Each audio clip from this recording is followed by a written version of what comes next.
Au cours du XIXe et du début du XXe siècle, il était courant de rassembler des personnes à l'apparence inhabituelle, atteintes de affections ou de maladies hors du commun, et de les exposer au public comme source de divertissement.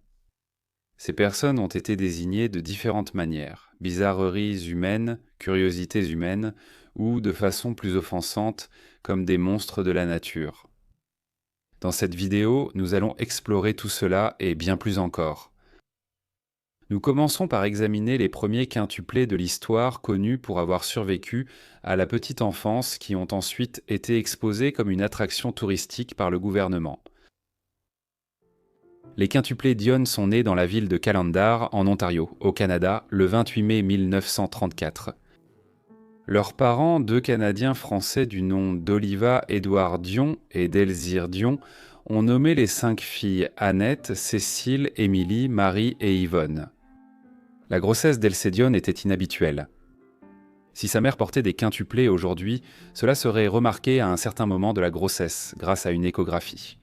Cependant, les méthodes permettant de le faire n'étaient pas disponibles à l'époque, surtout dans les régions rurales du Canada, bien qu'Elcée ait plus tard noté qu'elle pensait peut-être porter des jumeaux pendant sa grossesse. Il est probable qu'il y ait eu un 6e enfant. Comme Elcée l'a noté plus tard, vers la fin de son premier trimestre, elle avait souffert de crampes sévères et avait expulsé un objet anormal, qui était possiblement un 6e fœtus très peu développé. Les 5 filles Dionne sont nées prématurément, ce qui est tout à fait typique des naissances multiples, en particulier lorsqu'il s'agit de 5 enfants. Elles étaient considérablement en sous-poids en conséquence et ont nécessité des soins importants durant leurs premiers jours et semaines de vie pour survivre. Mais elles ont survécu, faisant d'elles les premières quintuplées de l'histoire à naître et à survivre à la petite enfance. Pour comprendre comment la vie des quintuplés Dionne s'est développée dans les années 1930 et 1940, il faut examiner plus largement le phénomène des quintuplés et des naissances multiples. Les grossesses gémellaires surviennent naturellement dans environ une grossesse sur 250. Les grossesses quadruples surviennent dans environ une grossesse sur 10 000, tandis que les grossesses quadruples ne surviennent que dans environ une grossesse sur 700 000. Lorsqu'il s'agit de quintuplés, ce chiffre grimpe à l'énorme proportion d'une grossesse sur 55 millions. Ainsi, il n'est pas difficile de comprendre pourquoi les quintuplés Dionne étaient considérés comme si uniques à leur naissance, et que les 5 ont survécu aux premières semaines de leur vie. La naissance de plusieurs enfants s'accompagne d'une multitude croissante de risques médicaux, plus le nombre d'enfants est élevé. Parmi ceux-ci, la principale complication concerne le fait que les enfants naissent prématurément ou avec un poids si faible qu'ils ne survivent pas. Les grossesses multiples présentent un risque accru de mortinescence. De plus, ces risques médicaux ne s'arrêtent pas à la naissance. De nombreuses maladies peuvent affecter les enfants de grossesses multiples, dès l'enfance comme à l'âge adulte.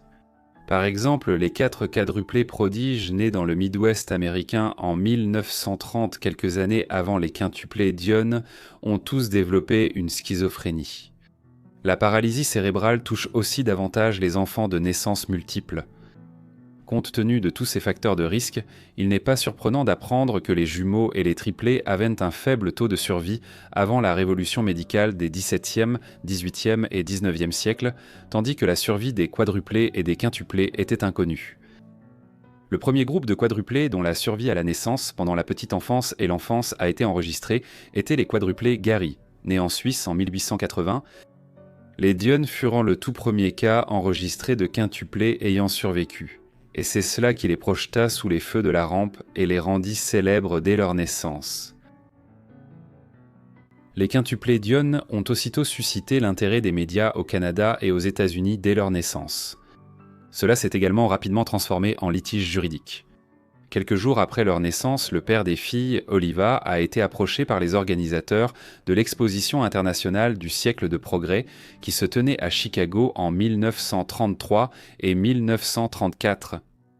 La foire était conçue pour célébrer le centenaire de Chicago en tant que ville, mais c'était aussi un événement international majeur.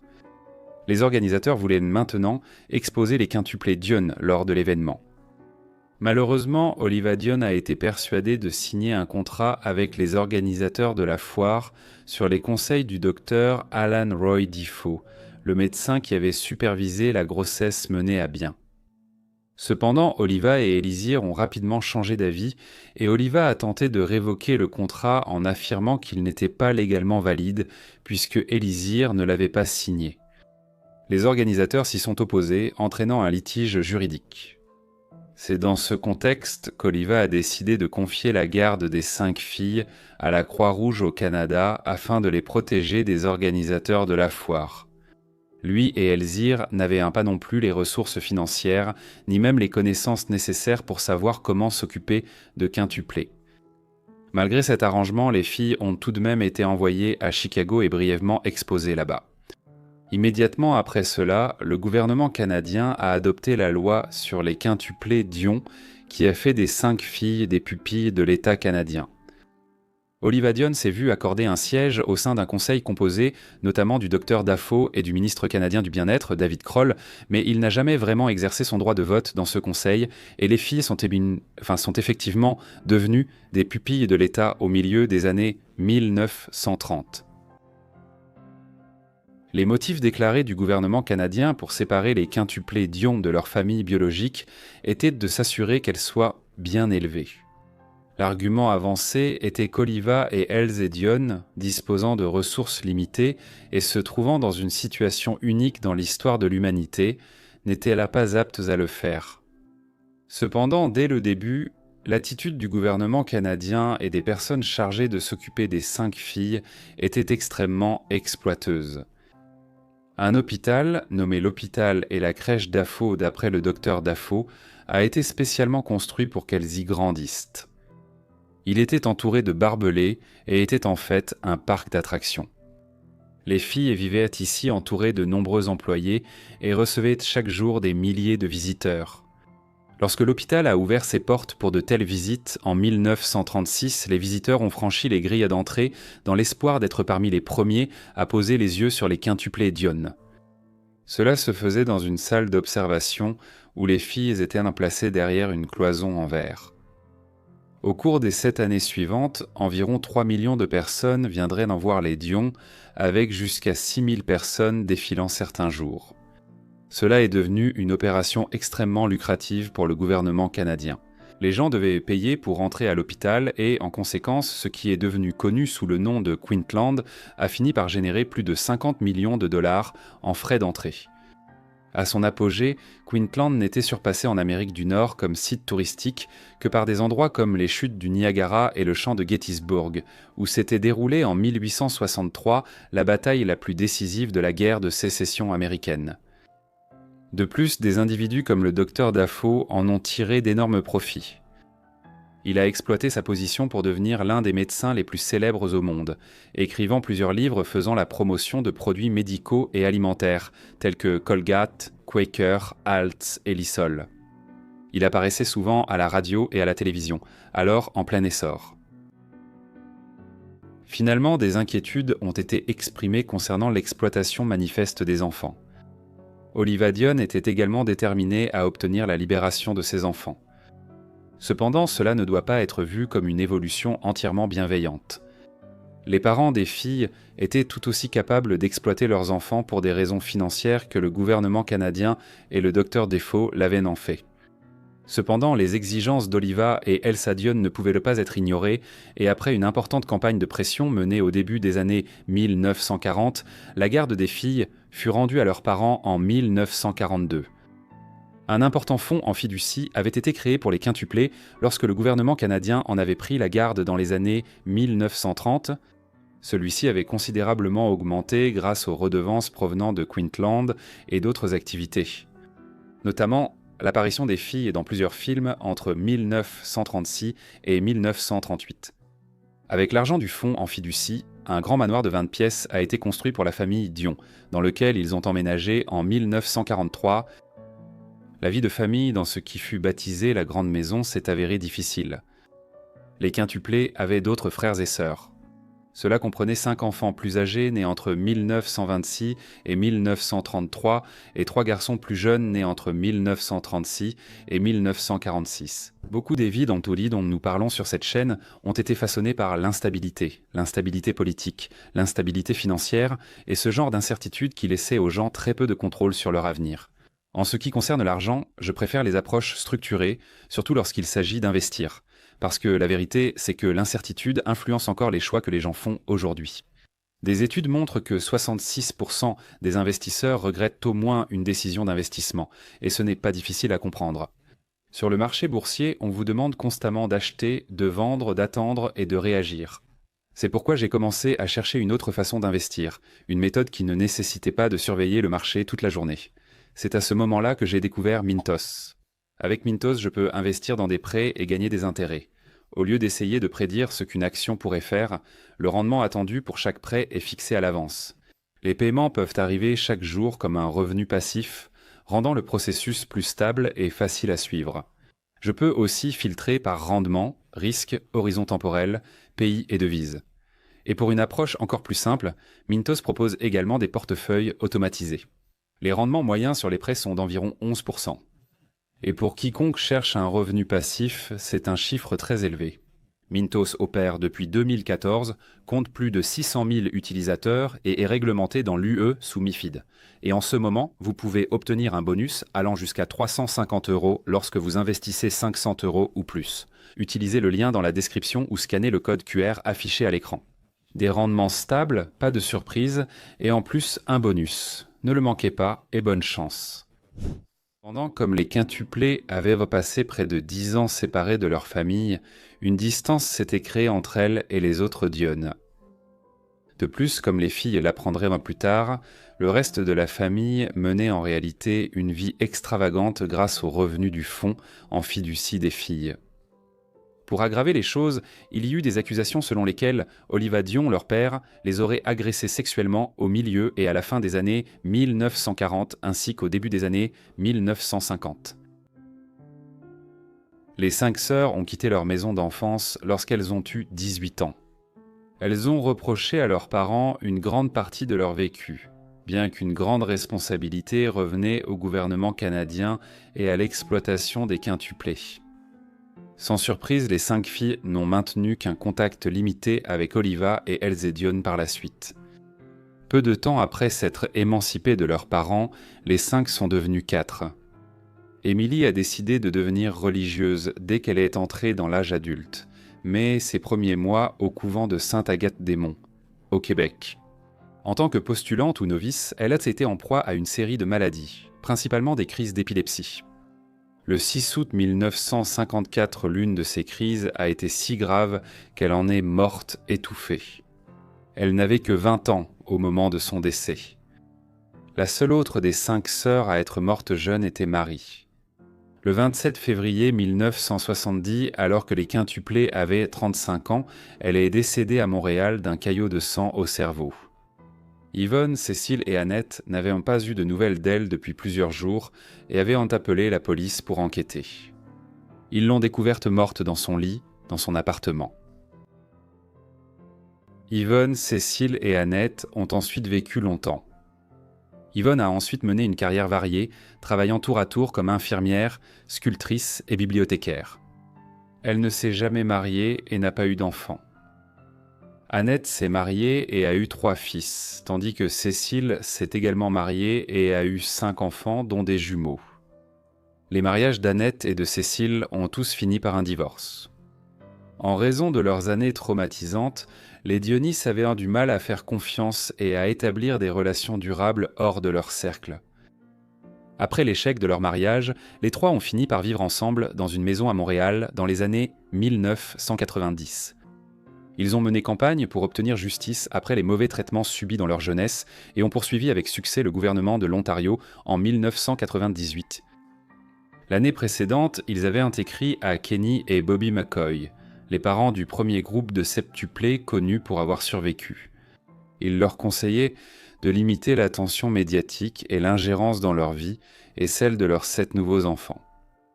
Yvonne est décédée le 23 juin 2001 dans un hôpital de Montréal.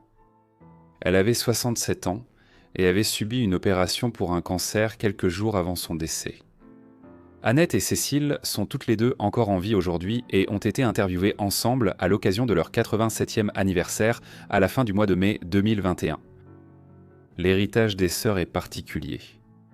Elles ont fait l'objet de nombreux films, émissions de télévision, livres et même d'un sketch des Trois Stooges.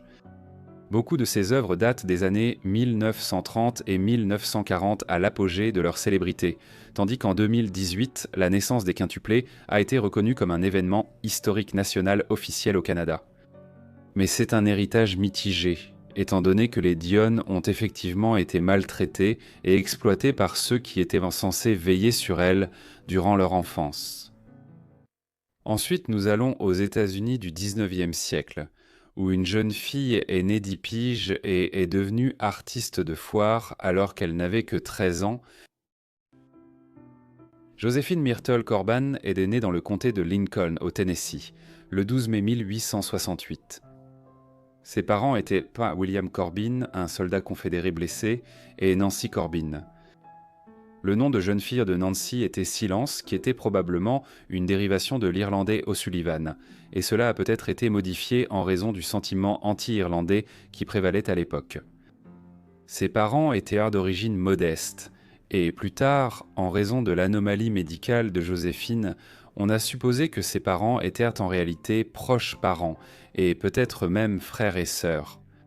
Cependant, il n'existe aucune preuve concrète suggérant que ce soit le cas ou qu'une quelconque forme de consanguinité soit responsable des problèmes médicaux de Joséphine. La naissance de Joséphine s'est déroulée normalement, même si ses particularités anatomiques étaient aussitôt évidentes. Cela a entraîné la rédaction de rapports et la création de dossiers détaillés durant ces premières semaines, principalement par des observateurs médicaux. Pourtant, en dehors de ces anomalies, elle ne semblait manifestement pas souffrir physiquement, et sa mère, Nancy, n'a rencontré aucun problème majeur lors de la conception. Néanmoins, il est vite devenu évident, peu après la naissance de Joséphine, qu'elle souffrait d'une affection aujourd'hui connue sous le nom de dipigus, bien qu'à l'époque elle n'ait pas été diagnostiquée médicalement et que la cause exacte en soit restée incertaine.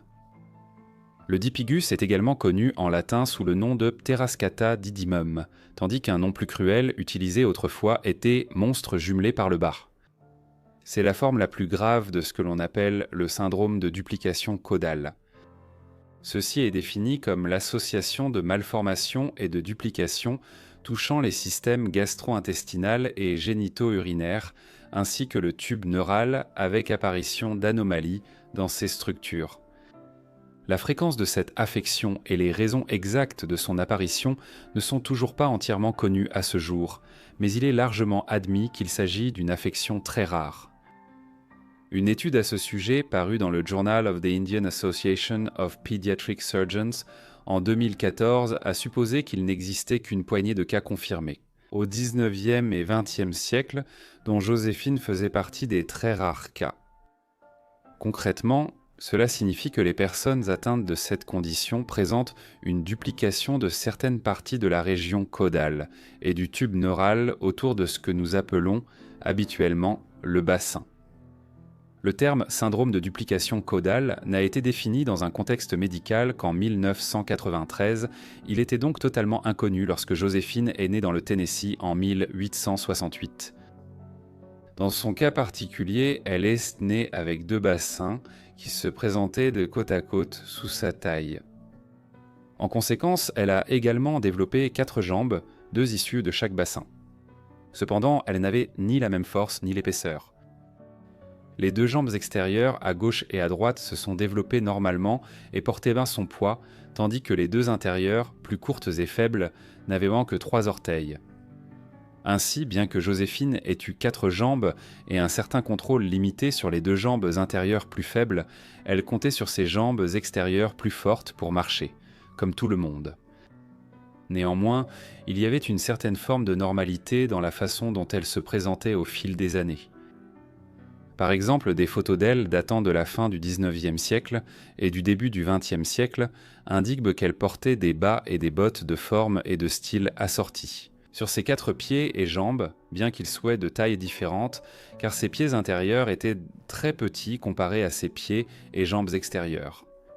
Un point supplémentaire à garder à l'esprit lorsqu'on évalue le développement d'une personne atteinte de Dipicus est que cette condition résulte généralement d'un embryon, qui autrement se serait en séparé en jumeaux, mais en raison d'un ensemble de circonstances inhabituelles, se sont développés en un seul individu. En fait, ce que nous voyons dans l'état de Joséphine, c'est le petit corps de sa jumelle, qui ne s'est développé que de la taille vers le bas et était mal formé. L'état de Joséphine était considéré comme exceptionnellement rare à son époque et, par conséquent, il a été largement discuté dans la littérature médicale de l'Amérique de l'âge d'or dès sa naissance. Dès le début, cela était loin d'être politiquement correct, ou même éthiquement correct selon les normes d'aujourd'hui. Par exemple, une brochure publiée en 1869, alors qu'elle n'avait qu'1 an, la décrivait comme une enfant de sexe féminin bien formée et entièrement développée, âgée d'1 an, née dans le comté de Lincoln, Tennessee. C'est le monstre de la nature le plus remarquable encore en vie, et dont la nature complexe suscite plus de sensations parmi les hommes de science que n'importe quelle curiosité jamais connue auparavant. Cette tendance s'est poursuivie au cours des décennies suivantes, alors que l'histoire de Joséphine continuait et était largement suivie. Par exemple, un bref compte rendu à son sujet, paru dans l'American Journal of Obstetrics en 1888 alors qu'elle avait 20 ans, qualifiait Joséphine de monstruosité unique. 1 an plus tard, Louis Whaley, un médecin écrivant pour le British Medical Journal, ainsi que pour plusieurs autres revues médicales et médias d'information, se montra plus compatissant, lorsqu'il déclara que elle mesure environ 1,52 m à la peau claire, les yeux bleus et les cheveux bouclés, et elle est très intelligente. Un étranger la verrait en société et penserait seulement qu'elle a des hanches larges et la démarche typique d'une personne avec un pied-botte. Je connais Madame B depuis qu'elle était toute petite, comme la fille à 4 jambes, mais je n'ai jamais réalisé le développement parfaitement double de ses organes génitaux externes et internes avant qu'elle ne devienne ma patiente dans le cadre d'une grossesse. Ce qui s'est avéré plus tard être inhabituel dans le cas de Joséphine, c'est que, bien qu'elle ait généralement des rapports dans l'un de ses bassins, elle est tombée enceinte de l'autre côté. Elle a exprimé une certaine surprise face à cette situation inhabituelle, mais il a été rapporté plus tard par Whaley que, bien qu'un avortement ait dû être pratiqué pour des raisons médicales lors de l'une de ses grossesses, elle a réussi à mener les autres à terme. Lorsque Joséphine n'avait qu'1 mois, son père a commencé à la montrer aux voisins curieux pour 10 centimes. Cela a aidé à subvenir aux besoins de sa famille pauvre, et elle a rapidement tiré un revenu de sa condition médicale rare. Elle est née et a grandi à une époque où l'idée de ce qu'on appelait les spectacles de curiosité ou de monstres était à son apogée en Amérique et en Europe. Aujourd'hui, une telle terminologie serait jugée très politiquement incorrecte. Mais selon les normes de l'époque en Amérique, il était jugé acceptable de mettre dans des cirques et des spectacles de curiosité des personnes ayant des anomalies médicales ou une apparence particulière. Ainsi, des spectacles comme celui de P.T. Barnum, ou ce qui est finalement devenu le cirque Barnum et Bailey et le spectacle des frères Ringling, présentaient des personnes atteintes de formes extrêmes de nanisme ou de gigantisme, ainsi que d'autres affections médicales rares qui étaient considérées comme très inhabituelles à l'époque. Joséphine a été engagée pour la première fois dans l'un de ces spectacles au début des années 1880, alors qu'elle n'avait que 13 ans. Cela était en partie dû à la couverture médiatique à l'échelle nationale dont elle a bénéficié après que son père a publié diverses annonces dans le journal. Assez cruellement, on l'a surnommée la fille à 4 jambes du Texas. C'était le Texas et non le Tennessee car sa famille l'avait déménagé de ce dernier vers l'état de l'Étoile solitaire à l'époque.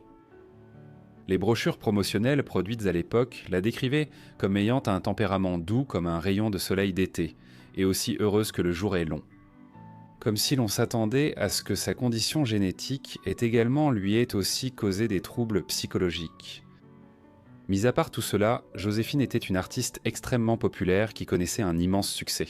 Au sommet de sa célébrité dans les années 1890 et 1900, Joséphine pouvait gagner jusqu'à 450 $ par semaine, une somme énorme pour l'époque, équivalente à environ 15 000 $ aujourd'hui.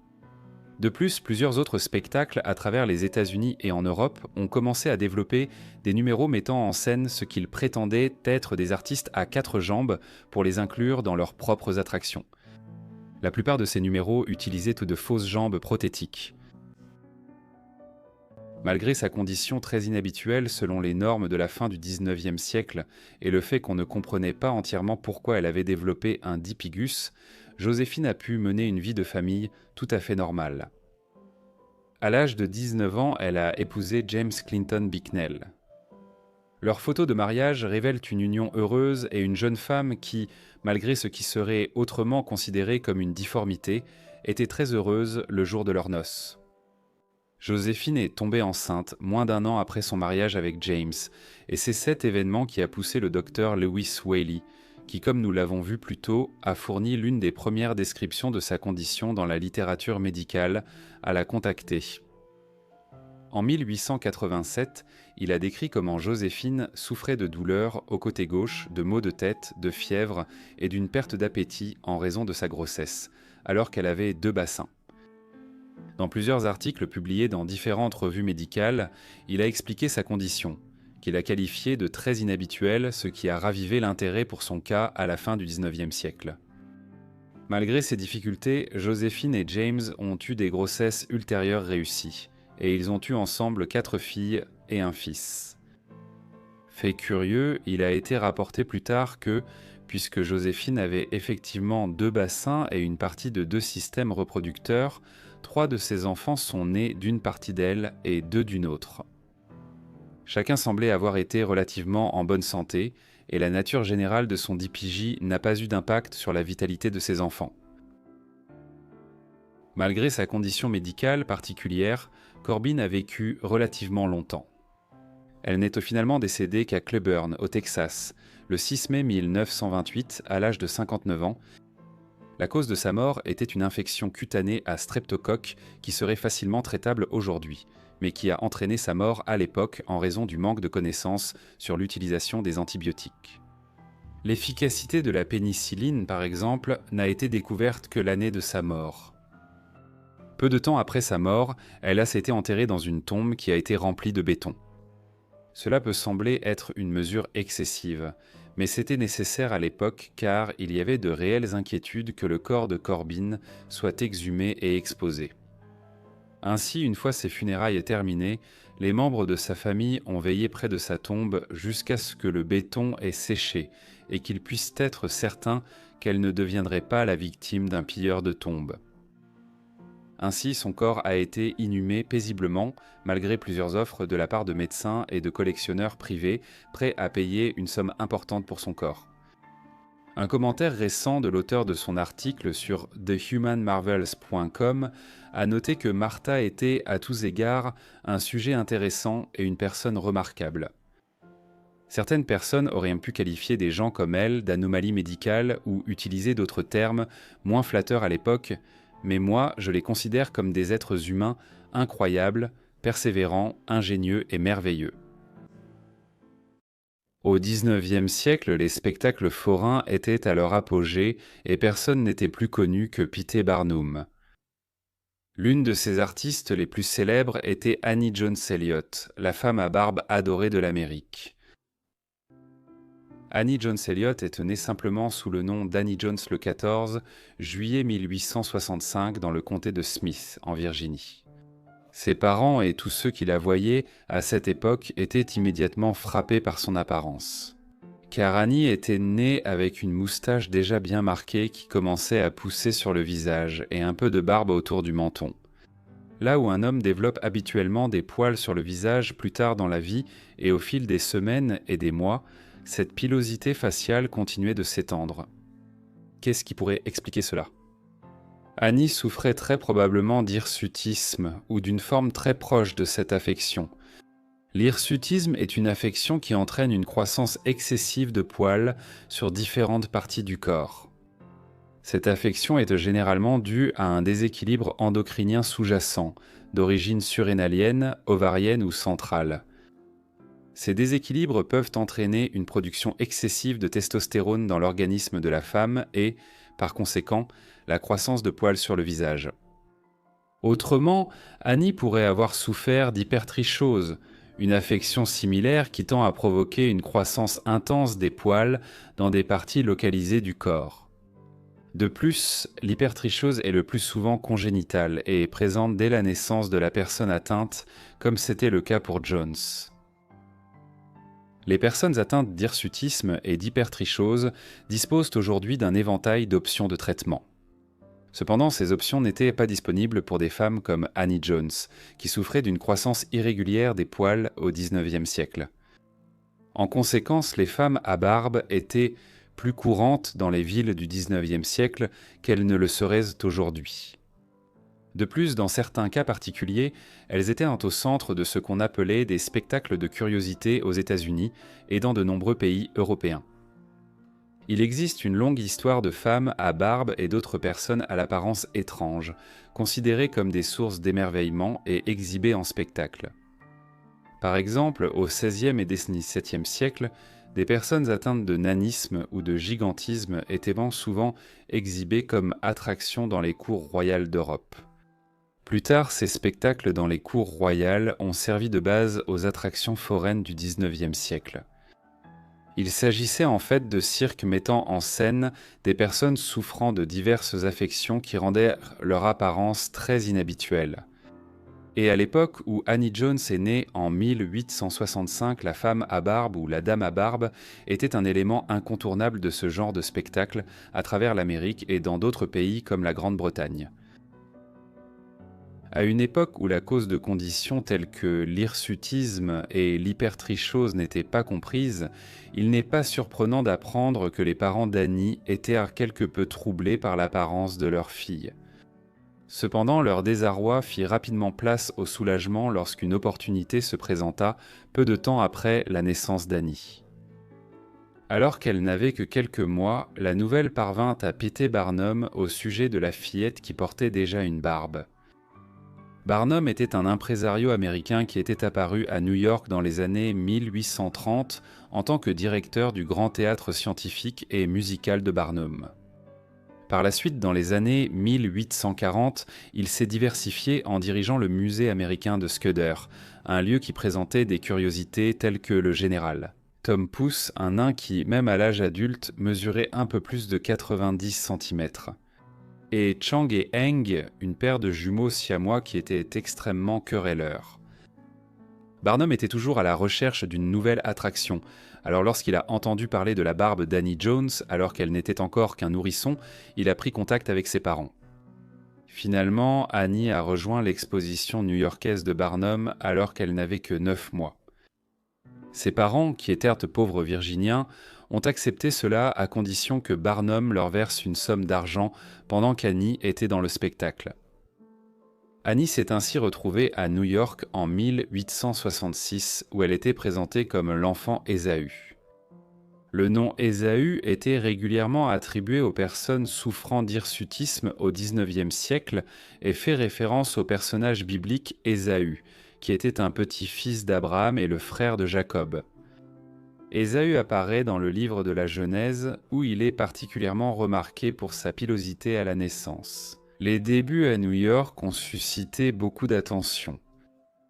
Et Barnum a ensuite conclu un accord avec les parents d'Annie pour qu'elle continue à apparaître dans ses spectacles. Et ils recevraient des honoraires de 150 $ par semaine tant qu'elle continuerait à faire partie du musée. C'était une somme d'argent très considérable selon les normes du milieu du XIXe siècle, et les parents d'Annie ont accepté.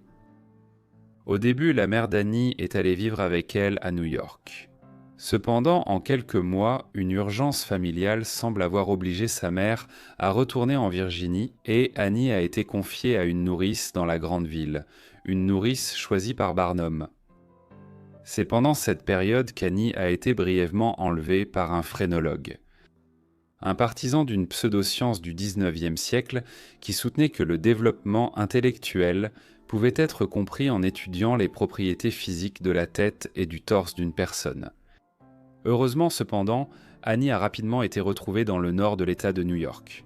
Le phrénologue a été poursuivi en justice et la mère d'Annie est retournée à New York pour veiller sur elle. En 1868, alors qu'Annie avait 3 ans, le bâtiment qui abritait le musée américain de Scudder a brûlé.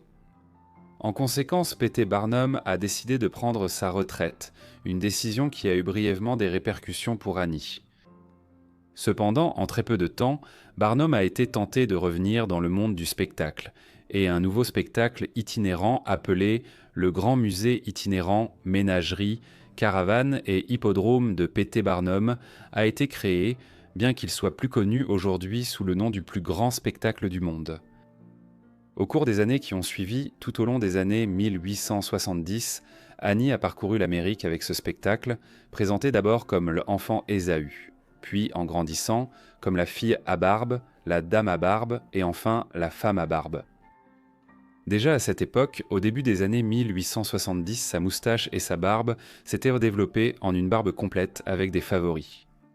En vieillissant et en prenant conscience de la façon dont elle gagnait réellement sa vie, Annie a également décidé de laisser pousser ses cheveux pour qu'ils correspondent à l'originalité de sa barbe.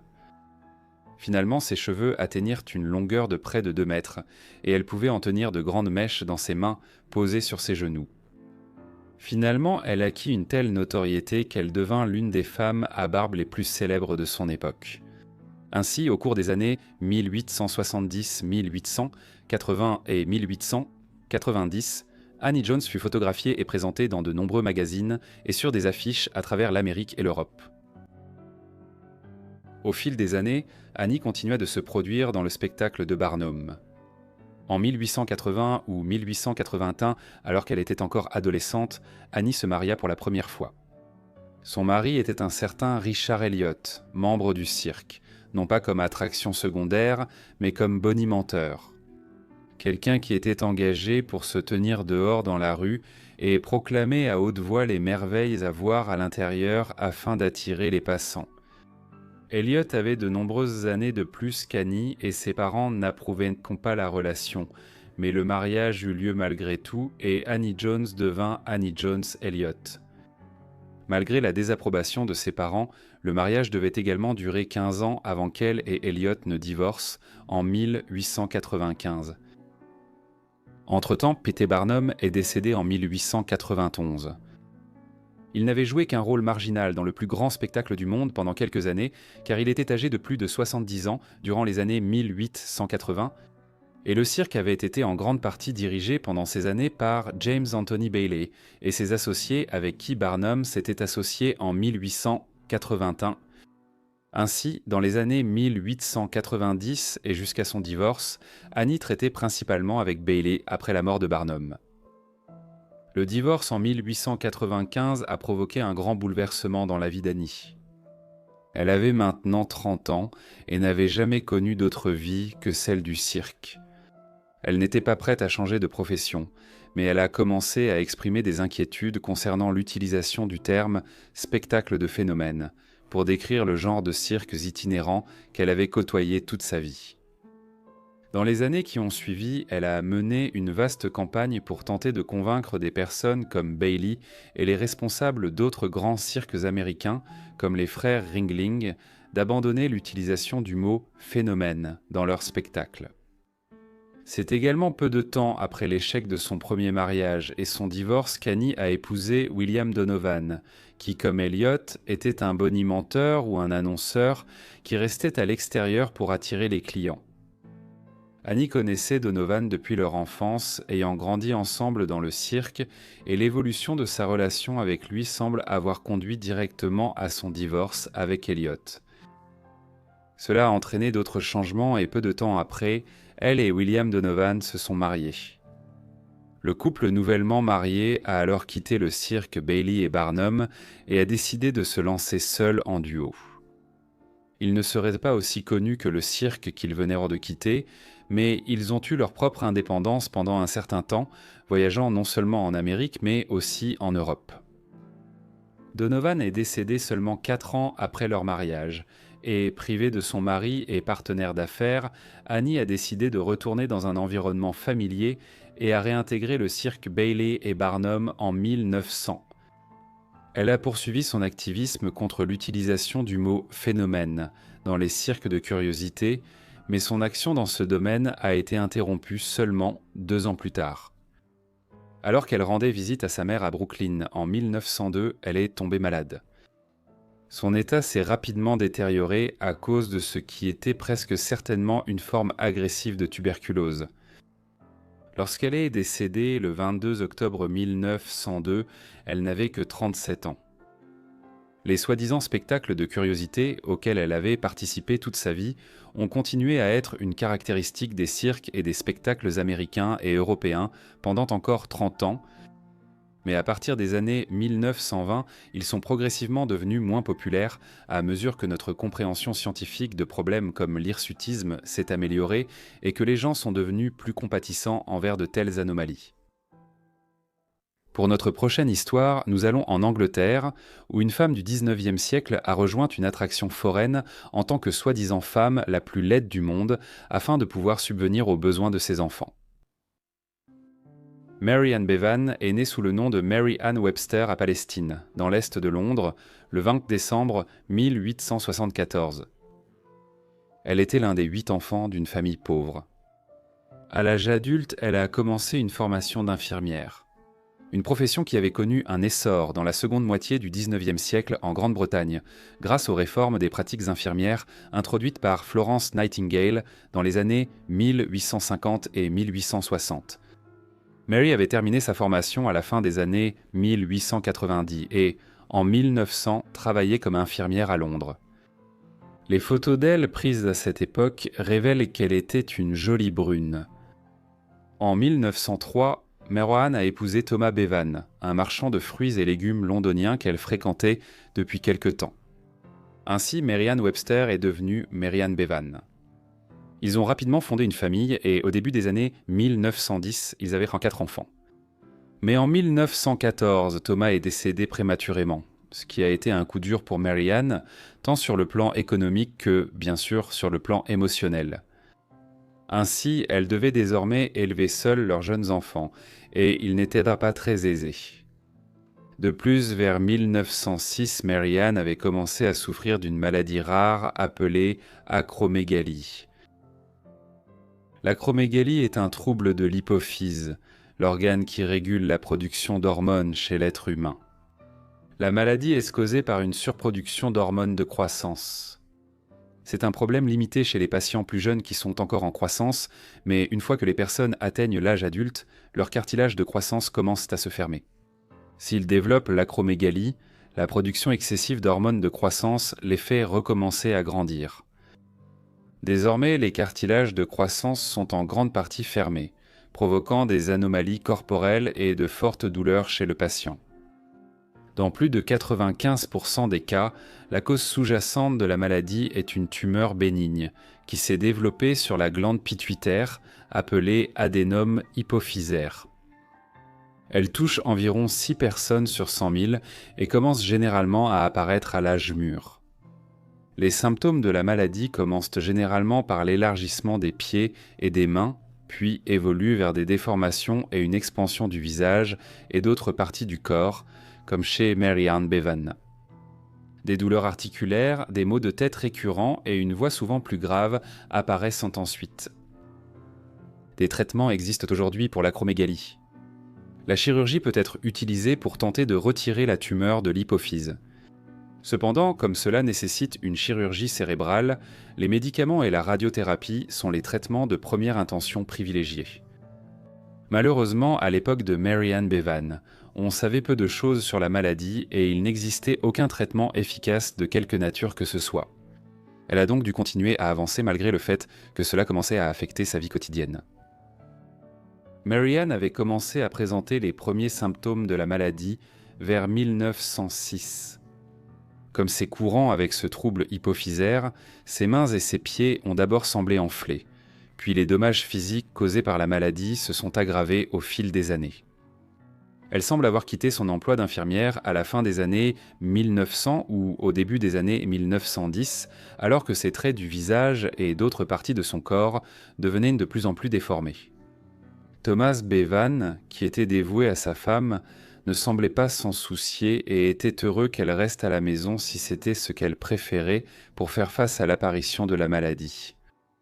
Mais lorsque Thomas est décédé en 1914, Marianne s'est retrouvée dans une situation désespérée où elle devait subvenir aux besoins de ses 4 jeunes enfants, dont le plus jeune était encore un nourrisson. À cette époque, le visage de Marianne devenait de plus en plus marqué et avait une apparence masculine, et des plis de peau commençaient à s'affaisser sous ses yeux. Par conséquent, dans les conditions de l'époque, son apparence la rendait de moins en moins à même de trouver du travail au fil du temps. Ainsi, Marianne a dû enchaîner les petits boulots dans les années qui ont suivi la mort de son mari, mais elle luttait constamment pour joindre les deux bouts. Finalement, à la fin des années 1910, elle a décidé d'essayer de tirer un profit financier de la manière dont la maladie avait dévasté son corps. À cette époque, elle a participé à un concours pour trouver la femme la plus laide du monde, qui avait été organisé dans un journal par un certain Claude Bartram, l'agent européen du cirque américain Barnum et Bailey. Marianne a envoyé une photo qui a attiré l'attention de Bartram.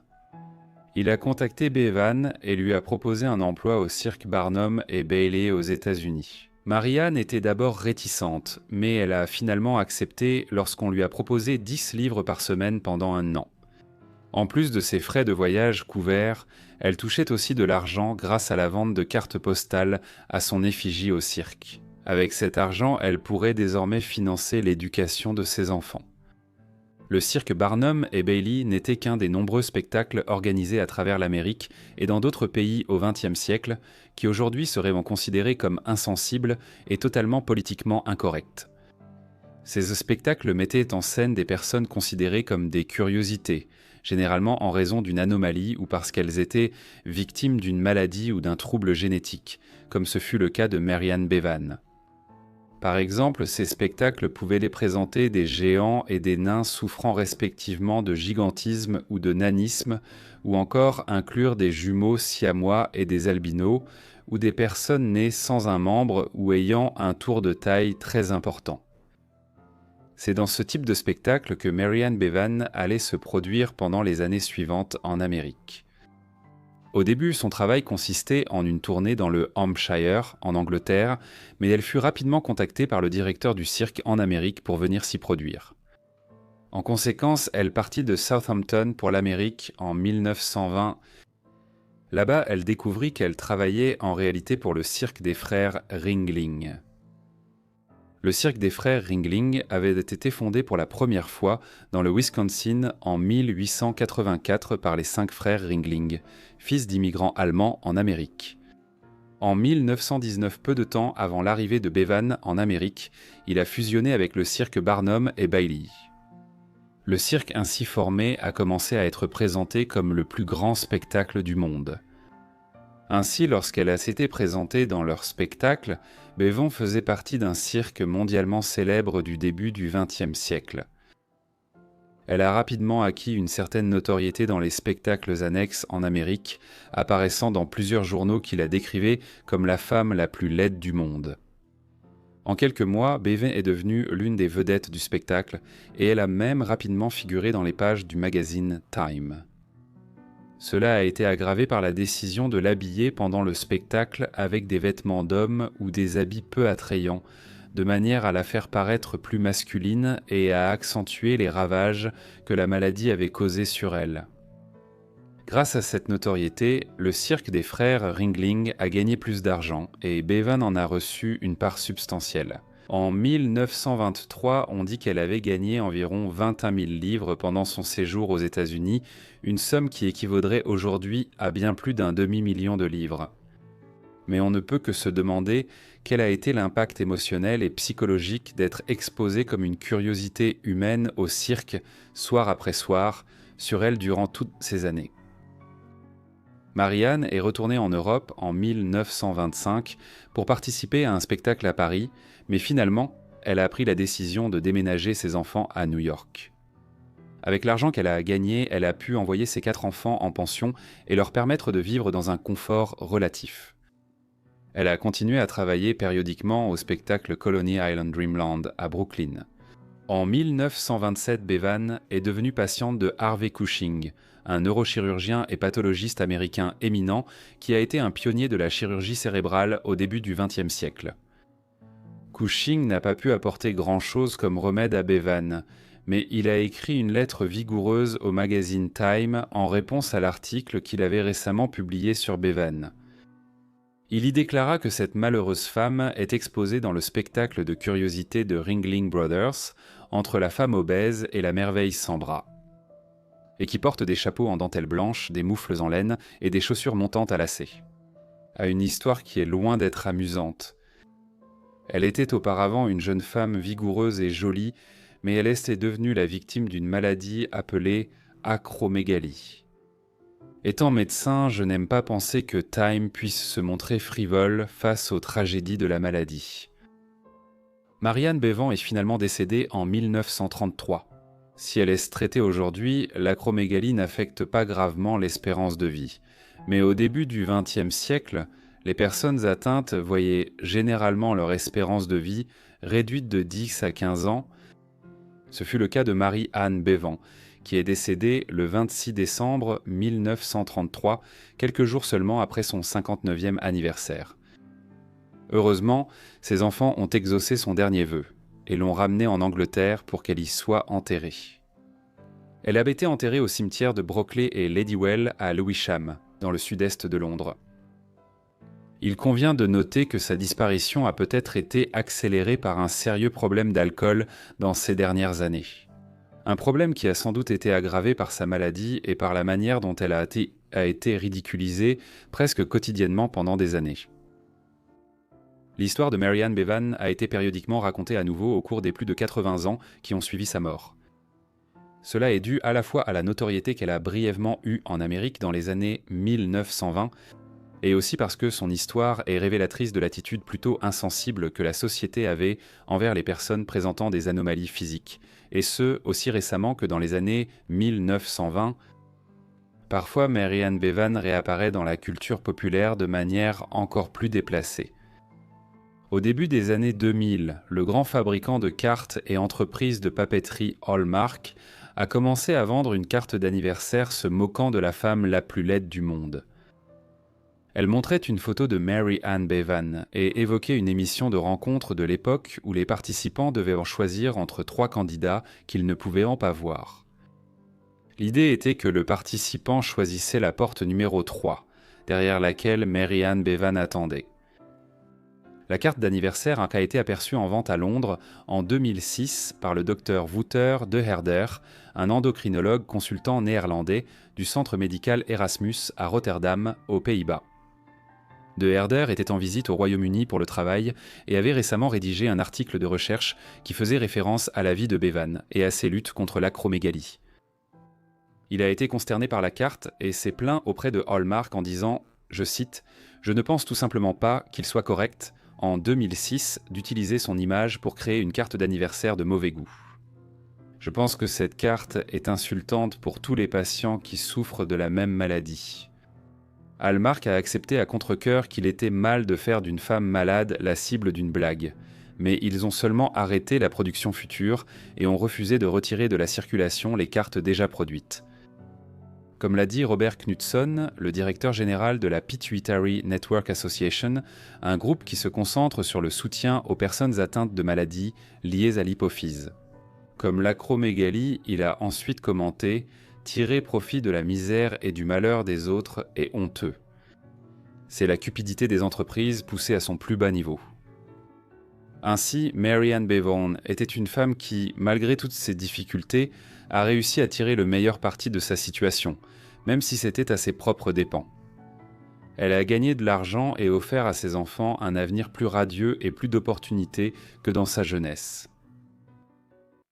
Pour notre dernière histoire, nous restons en Angleterre et nous allons nous pencher sur la vie triste de l'homme éléphant. Joseph Merrick, ou l'homme éléphant comme beaucoup l'appelaient, a vécu une vie de misère à cause d'une déformation physique qui a laissé sa peau bosselée et difforme.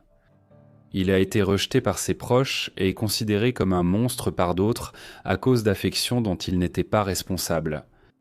Derrière les spectacles de cirque et les expériences scientifiques se cachait un homme de grande valeur, quelqu'un de désespéré de trouver sa place dans un monde qui était déterminé à l'exclure.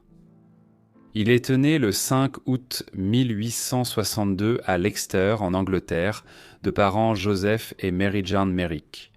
Nous ne savons pas exactement quand le petit Joseph a commencé à se développer de façon anormale, mais il a été noté qu'à l'âge de 5 ans, il y avait une différence considérable dans la taille de ses bras. Vers l'âge de 21 mois, ses parents ont commencé à remarquer des lèvres enflées et des excroissances osseuses sur son visage, ainsi qu'un épaississement de sa peau. En plus de cela, il s'est blessé à la hanche, ce qui lui a laissé une boiterie assez prononcée. Les parents de Joseph et Joseph lui-même pensaient donc que ces déformations étaient dues à une impression maternelle. L'idée que les expériences physiques ou émotionnelles d'une mère pouvaient avoir un impact physique sur son enfant à naître. Mary Jane avait été effrayée par un éléphant de cirque alors qu'elle était enceinte de son fils. Elle croyait que c'était cette peur qui avait causé la peau rugueuse de son fils, semblable à celle d'un éléphant. Malgré les difformités croissantes, la mère de Joseph l'aimait d'un amour farouche. Cela ne semblait pas avoir d'importance pour elle. Elle le traitait comme elle traitait le frère et la sœur de Joseph. Perdre sa mère d'une bronchopneumonie, un sous-type de pneumonie, à l'âge de 11 ans fut un coup dur pour le jeune garçon. Sans elle, il avait perdu la seule personne au monde qu'il aimait d'un amour total et inconditionnel. Joseph Senior s'est remarié peu de temps après la mort de sa femme. Sa nouvelle épouse et Joseph Senior lui-même ont rejeté le jeune garçon. Il a vécu une vie de misère dans cette maison, ce qui l'a poussé à s'enfuir à de nombreuses reprises. L'éducation formelle de Joseph s'est terminée à l'âge de 13 ans, ce qui était l'âge habituel pour quelqu'un de son milieu. Il est allé travailler dans une fabrique de cigares où il est resté employé pendant quelques années, jusqu'à ce que les déformations de ses mains l'empêchent de rouler correctement les cigares. Après avoir été contraint de quitter la fabrique de cigares, il a cherché et cherché un emploi, mais cela a été difficile pour lui. Il était au chômage et on lui rappelait sans cesse le fardeau financier qu'il représentait pour sa famille. Finalement, son père l'a aidé à obtenir une licence de colporteur, ce qui lui permettrait de devenir un vendeur ambulant de porte-à-porte. Il a réalisé quelques ventes pour une mercerie locale, mais il a globalement échoué car ses difformités, y compris des difficultés à parler, rendaient les gens méfiants envers lui. Personne ne voulait lui ouvrir la porte, encore moins lui donner de l'argent. Un jour, à l'âge de 15 ans, il a été battu par son père parce qu'il n'avait pas gagné assez d'argent. Après cela, Joseph a quitté la maison et n'est pas revenu. Il a vécu seul dans la rue jusqu'à ce que son oncle, un barbier nommé Charles, l'accueille chez lui. Pendant qu'il vivait chez son oncle, Joseph a continué d'essayer de faire des ventes, mais il a eu aussi peu de succès qu'avant. Les choses sont devenues si difficiles pour lui que sa licence lui a été retirée et il n'a plus eu le droit de vendre. À l'âge de 17 ans, Charles ne pouvait plus se permettre de laisser Joseph vivre chez lui. Joseph n'avait pas d'autre choix que d'entrer dans une maison de travail. Une maison de travail du XIXe siècle était un endroit où ceux qui ne pouvaient pas subvenir à leurs besoins financiers pouvaient y vivre et trouver du travail. Il ne semblait cependant pas apprécier la maison de travail, car il l'a quittée après n'y avoir vécu que 12 semaines. Cependant, il n'a toujours pas réussi à trouver du travail et a été contraint de retourner à la maison de travail pendant des années. Pendant qu'il vivait dans la maison de travail, Joseph a subi une opération du visage pour essayer d'enlever une partie de la peau autour de sa bouche, car il lui devenait de plus en plus difficile de parler et de manger. Il est vite devenu évident qu'un travail classique n'était pas une option pour Joseph comme il l'aurait souhaité. Ces déformations rendaient presque impossible tout ce que la maison de travail lui imposait. Après cette prise de conscience, il s'est tourné vers une carrière dans les spectacles de curiosités humaines. Les spectacles de monstres sont apparus au XVIIe siècle en Angleterre, mais ont atteint le sommet de leur popularité en tant que divertissement au XIXe siècle. À l'âge de 22 ans, Joseph a contacté un célèbre impresario, Sam Thor, et a demandé à être exposé dans son spectacle. Sam a pu mettre Joseph en relation avec un groupe d'hommes capables de gérer la carrière de Joseph en tant que phénomène de foire. C'est à cette époque qu'on lui a donné son nom de scène, l'homme-éléphant. Il a été exposé dans un spectacle itinérant qui a parcouru les East Midlands, Leicester, Nottingham puis Londres. Après son succès quasi immédiat, Tom Norman, un homme qui possédait un penny gaff shop, un type de spectacle théâtral qui proposait de courtes représentations divertissantes pour les classes de populaires de l'East End de Londres, l'a engagé pour se produire pour lui. Bien que Norman ait d'abord craint que les difformités de Joseph soient trop effrayantes pour le londonien moyen, en rencontrant le jeune homme pour la première fois, il a vite compris que les gens étaient incroyablement curieux. Joseph reçut un lit en fer et un rideau dans l'arrière-boutique de l'un des magasins de Norman pour y vivre lorsqu'il ne se produisait pas. C'est là que Norman devint encore plus curieux, restant pour observer Joseph dormir un soir. Lorsqu'il apprit que Joseph était obligé de dormir assis, la tête reposant sur ses genoux pour éviter de s'étouffer ou de se blesser au cou, des idées commencèrent à germer dans l'esprit du propriétaire du magasin. Il utilisa de nombreuses affiches dégradantes représentant des hybrides monstres humains pour vendre l'idée que Joseph était un monstre. Il fit des publicités et distribua des brochures intitulées « L'autobiographie de Joseph Carré-Méric », qui avait peut-être été écrite par Joseph lui-même ou peut-être pas. Elle racontait son histoire qui était utilisée, tout comme son apparence physique, pour vendre des billets. Avant chaque spectacle, Norman montait sur scène et disait « Mesdames et messieurs, j'aimerais vous présenter Monsieur Joseph Méric, l'homme-éléphant. Avant de le faire, je vous demande s'il vous plaît de vous préparer. Préparez-vous à voir celui qui est probablement l'être humain le plus remarquable ayant jamais respiré sur cette terre. » Le spectacle de Joseph a eu lieu dans la boutique de Norman, qui se trouvait en face de London Hospital. Les étudiants en médecine étaient là connus pour traverser la rue afin d'étudier Joseph pendant ce spectacle, car ils étaient fascinés par son état. Un chirurgien nommé Reginald Tuckett était un autre professionnel de santé qui s'est intéressé à la vie et à l'état de Joseph. Il en a parlé à son patron, Frédéric Treves, qui a organisé une rencontre privée avec Joseph avant l'ouverture du magasin un jour. Il l'a décrit comme le spécimen d'humanité le plus répugnant qu'il ait jamais vu. Jamais auparavant je n'avais rencontré une version aussi dégradée ou pervertie d'un être humain que celle que représentait cette silhouette solitaire. Après la réunion, Treves retourna travailler, puis envoya Tuckett à la boutique pour demander à Joseph et Norman s'il était possible d'examiner Joseph à leur hôpital. Les deux hommes acceptèrent et Joseph enfila son grand manteau et son couvre-visage afin de ne pas attirer l'attention dans les rues. Lorsqu'il arriva pour son examen, Treves fut surpris par l'intelligence de Joseph. Il s'attendait à un imbécile.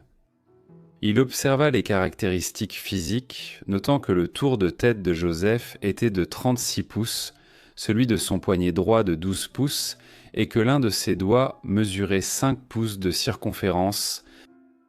Treves nota également les excroissances verruqueuses sur sa peau, ainsi que le fait que la plus grande excroissance dégageait une odeur désagréable. Son hypoderme était fragile et relâché, comme s'il pendait presque de son corps.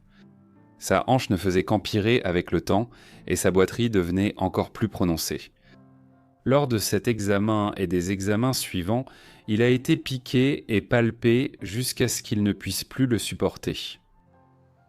Il a dit à Norman qu'il ne voulait pas y retourner.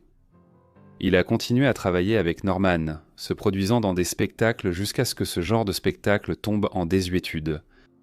Il perdait en popularité et les autorités cherchaient à les faire fermer. Ils ont décidé de déplacer leur spectacle en Europe continentale, où ils n'y ont pas eu plus de succès à cause des mêmes problèmes. Les spectacles n'étaient tout simplement plus populaires. Malheureusement, Joseph a ensuite été abandonné à Bruxelles par son nouveau manager. Il est ensuite retourné à Londres, où il s'est retrouvé sans le sou et sans endroit où aller. Il ne pouvait pas travailler et n'avait pas de famille chez qui rentrer.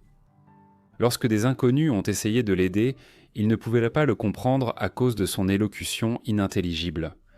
Finalement, la carte de visite de Treves a été retrouvée sur Joseph, et Treves a été contacté pour l'aider. Treves l'a ramené au London Hospital où il est devenu évident que l'état de Joseph s'était aggravé depuis leur dernière rencontre. En plus de l'aggravation de ses maladies chroniques, Joseph avait également contracté une bronchite. Soigné jusqu'à guérison, il a obtenu une chambre au grenier. Bien que les premières rencontres avec Treves, à l'époque où Joseph travaillait avec Norman, n'aient pas été forcément positives, les deux semblèrent être devenus amis après que Joseph ait commencé à résider à l'hôpital. Treves et le personnel de l'hôpital prenaient en soin de Joseph, le considérant comme bien plus que le monstre difforme qu'il avait été pendant des années. Ils l'aidaient à se laver régulièrement dans le but de contrôler l'odeur qui émanait de sa peau, et Treves arrivait à comprendre un peu ce que disait Joseph, alors que presque tout le monde en était incapable. Bien qu'il ait été pris en charge, après environ 5 mois, il était clair que Joseph ne pouvait pas rester au London Hospital. Il n'était tout simplement pas équipé pour gérer les maladies inconnues et incurables de Joseph. Treves a contacté d'autres médecins, allant même jusqu'à publier des articles dans le Times pour demander de l'aide. Finalement, des fonds ont été récoltés pour que Joseph puisse rester au London Hospital, mais ils n'ont pas pu l'aider médicalement. Cependant, l'hôpital a pu offrir un foyer à Joseph. Treves lui rendait visite tous les dimanches. Pour Joseph, cela signifiait tout d'avoir quelqu'un qui le comprenait. Les deux parlaient vent pendant des heures, Joseph posant toutes sortes de questions sur la vie et le monde qu'il n'avait jamais pu explorer correctement. De plus, Treves a aidé Joseph à rencontrer de nouvelles personnes, l'emmenant chez lui pour rencontrer sa femme et amenant des amis à l'hôpital pour lui parler. Lorsque Treves s'est rendu compte que Joseph n'avait jamais vraiment connu de femme autre que sa mère, il a compris que les idées de Joseph sur les femmes étaient dominées par l'image de sa mère, qu'il adorait et dont il portait une photo sur lui. Il entreprit de présenter Joseph à son amie, Madame Léla Mathurin. C'était une jeune veuve qui accepta de parler avec Joseph. Elle avait été gentille, mais la rencontre fut brève. Joseph était bouleversé, déclarant plus tard que Leila était la première femme à lui avoir jamais souri. Le London Hospital était bénéfique pour Joseph. Sa rencontre avec Leila et ses conversations avec Treves avaient renforcé sa confiance en lui. Son histoire intriguait les gens, ce qui poussa des citoyens de la haute société, disposant de beaucoup d'argent, à faire des dons pour subvenir aux besoins de Joseph, lui permettant ainsi de réaliser ses rêves de toujours, aller au théâtre et parler avec des membres de la haute société. En fait, Joseph a même rencontré le prince et la princesse de Galles, qui deviendront plus tard le roi Édouard VII et la reine Alexandra. Une photo dédicacée de la princesse devint son bien le plus précieux. Il a pu faire de courts voyages à la campagne et prendre le train discrètement. Alors qu'il vivait les plus belles années de sa vie au London Hospital, ces 4 années allaient aussi être les dernières. Sa santé a continué de se détériorer jusqu'au 12 avril 1890, lorsque Treves a trouvé Joseph mort dans son lit à l'âge de 27 ans. Il semblait que Joseph, dans son désir constant de comprendre ce qu'était la vie d'un humain normal, s'était endormi en étant allongé. La taille de sa tête l'avait fait suffoquer. Treves l'a disséqué, conservant des greffes de peau qui furent finalement perdues pendant la Seconde Guerre mondiale. Il a monté son squelette, qui se trouve toujours dans la collection de pathologie du Royal London Hospital, où il est étudié par des étudiants en médecine, mais n'est pas exposé au public. Les professionnels de la santé étudient Joseph puis son corps depuis plus d'1 siècle. Des affections telles que la pachydermatosio et la maladie de von Recklinghausen ont toutes été proposées puis réfutées. À ce jour, la pathologie de Joseph Méric et la cause de sa souffrance restent inconnues. Un poème que Joseph Méric utilisait dans sa brochure de spectacle de curiosité était le suivant. « C'est vrai, ma forme c'est quelque peu étrange, mais me blâmer, c'est blâmer Dieu. Pourrais-je me recréer moi-même ? Je ne manquerai pas de vous plaire. Si je pouvais atteindre d'un pôle à l'autre ou saisir l'océan d'une main, je serais mesuré à l'aune de l'âme, l'esprit étant la mesure de l'homme. Sa vie a fait l'objet de nombreux livres, émissions de télévision et films. Le plus célèbre est peut-être le film de 1980 L'Homme-éléphant. Merci d'avoir regardé cette vidéo sur les soi-disant curiosités humaines. J'espère qu'elle vous a intéressé. Dites-moi ce que vous avez pensé de cette vidéo dans les commentaires ci-dessous. Et si vous voulez plus de longues vidéos comme celle-ci, faites-le moi savoir également dans les commentaires ci-dessous. J'espère que vous êtes abonné et que vous avez activé les notifications pour recevoir toutes mes vidéos dès que je les publie. Voilà, c'est tout pour moi. À bientôt dans le prochain Vis oublié. Merci.